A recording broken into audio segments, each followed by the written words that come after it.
Today we'll show you 5 things that separate smart players from average players. You're watching All Attack. Hear the defender. When a defender is coming from behind to close you down. One way to know a defender is coming is to check your shoulder. But if you can't do that, there's also another way: listening.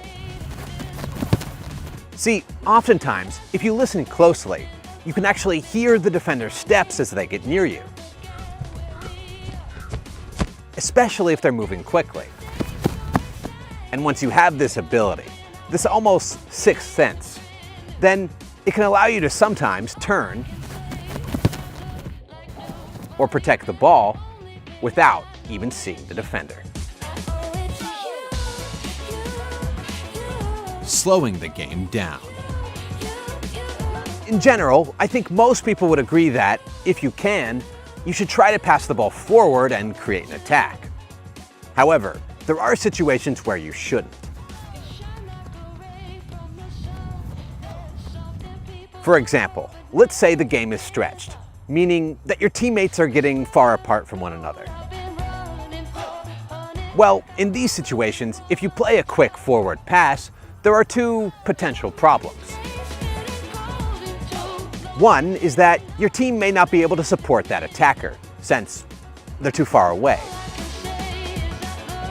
And 2 is that if you lose the ball, your team will be so spread out that it will be easy for the opposition to attack you. And so, in these situations, smart players will often decide that the best choice is to play an easy, safe pass. Simply keeping possession and giving their team time to reorganize and get back into their shape.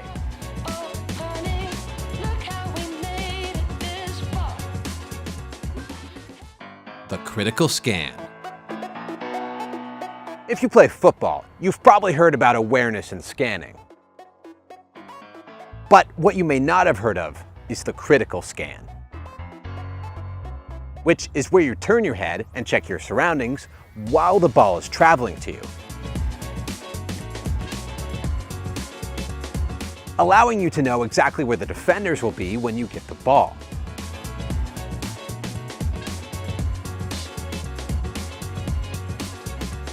And if you watch the best players in the world, they do this more than the others.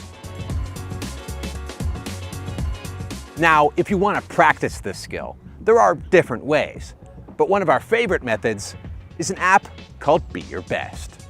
See, our sponsor, Be Your Best, is a virtual reality training tool which puts you on the field and allows you to look around and make decisions in real time, and has helped teams such as the Germany U17 national team and players like Martin Odegaard and Tuchemani increase their scanning and awareness on the field. And with research showing that players who scan more better retain possession and make more forward passes, in my opinion, any tool that helps you get more practice on that is a good thing. And personally, with Be Your Best, in the last month, it's allowed me to work on my scanning and awareness without even leaving my house. And in that time, I've improved my average number of scans, the timing of my scans, and my decision making once I got the ball. So, if you want to improve your awareness on the pitch, you can get Be Your Best by getting the MetaQuest 2 or 3 headset, then going to beyourbest.com and using code ATTACK20 to get 20% off the first month or year of your subscription. Taking a yellow for the team. When the other team is running past you, you don't have many teammates back, and there's a good chance that they could score. The truth is, the smart play is to foul on purpose.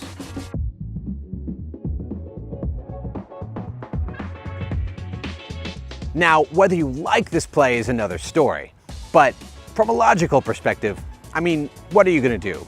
Are you going to let them run through and potentially score a goal that costs you the game? Or are you going to foul on purpose and just take the yellow card? So, in my opinion, I think it's okay to foul on purpose, so long as it's not violent. Taking throw-ins backward. Now, this might sound strange, but In my opinion, one thing lower level teams could do more of is throw the ball backward toward their own goal.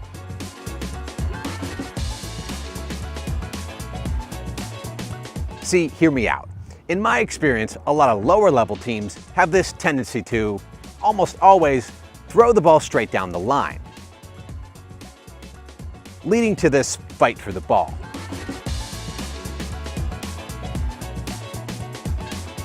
When, if they just threw the ball back, a lot of times there's a player open who could receive the ball and hopefully retain possession. Now, to be fair, I think this is probably because they don't trust their ability to bring the ball down and keep the ball in tight spaces. But I will say this, if you can't bring the ball down under very little pressure and keep the ball and pass it around, then you're probably going to find it difficult at the higher levels. So I say, let's throw the ball back more. And then, at the very least, we'll be working on our basic technical skills. All right, everybody, we hope you liked that video. If you haven't already, make sure to leave a thumbs up right down there. Make sure to subscribe if you haven't, and make sure to check out our other videos if you want to learn more about football.